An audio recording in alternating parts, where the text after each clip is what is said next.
La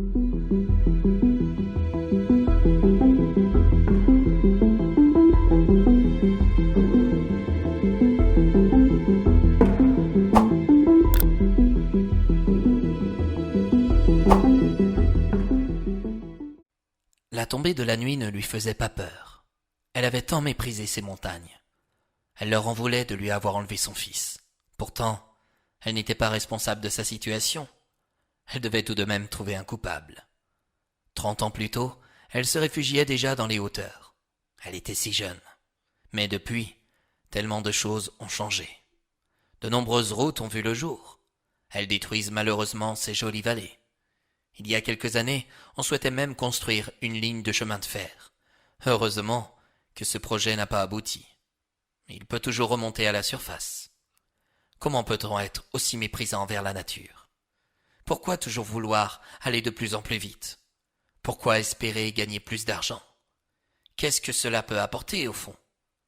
Plus elle se rapprochait de ces montagnes, plus ses souvenirs de jeunesse, qu'elle avait tant essayé de combattre pour les oublier, lui revenaient en mémoire.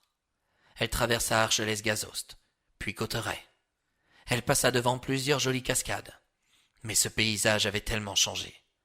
Comment allait-elle pouvoir s'y retrouver? On était à sa recherche. Elle ne détenait pas les équipements nécessaires pour se rendre dans les hauteurs. Mais peu lui importait. Le froid, comme la faim de cette journée n'allait pas l'abattre pour autant. La seule chose qui l'angoissait, c'était la réaction de Joseph. Est-il encore vivant? Si oui. L'aime-t-il toujours autant? A-t-il finalement construit sa vie aux côtés d'une autre? Il n'était pas loin de 19 heures. La nuit n'allait pas tarder à montrer le bout de son nez. Elle n'avait aucune envie de se rendre à l'hôtellerie. Joseph ne restait jamais sur les bords du lac de Gaube.